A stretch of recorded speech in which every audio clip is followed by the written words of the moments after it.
La commune de Saint-Va-de-Longmont, elle est située près de Verberie et on a à peu près 4 km² neufs de superficie, une densité d'habitants d'environ 130 au km². On essaye de conserver un caractère rural qu'avait la commune à l'origine. Il y a un centre qu'on peut appeler centre parce qu'il y a la mairie et où on a fait construire une école il y a quelques années.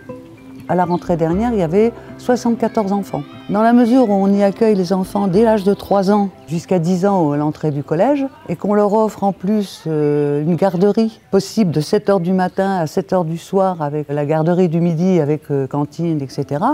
Évidemment, pour les jeunes parents, c'est un apport important. Quand on a refait la mairie, on a agrandi le parking parce qu'il était devenu vraiment trop étroit.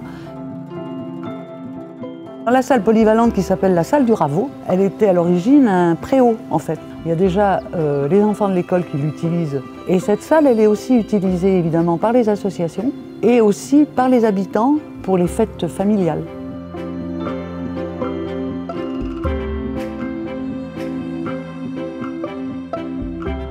L'église de Saint-Va, elle a été bâtie sur un lieu où il y avait une fontaine qui s'appelle la fontaine des cloches.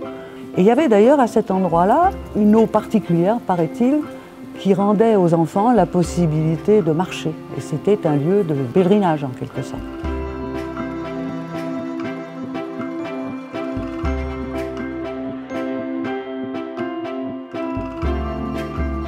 Sur notre commune, on a un viaduc qui n'a pas été terminé. Quand il a été mis en place sur la France des portes de l'an 2000, je l'ai fait inscrire comme porte de l'an 2000. On y a organisé un feu d'artifice. J'ai demandé aux spectateurs qui étaient présents de franchir la porte de l'an 2000 et les gens sont passés sous ce viaduc pour symboliser l'entrée dans le nouveau siècle.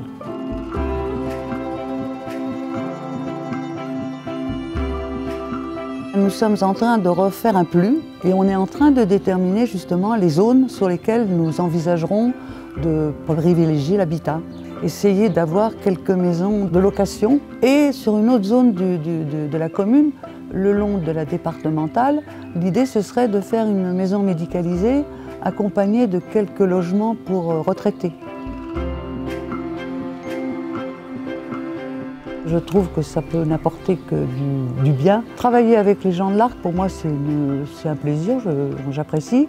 Et je pense que même s'il y aura peut-être effectivement des compétences qui vont nous échapper, c'est possible, mais je ne pense pas qu'on soit aliéné et privé de notre quant à soi et de notre volonté de développer notre village dans le sens où on le voudra.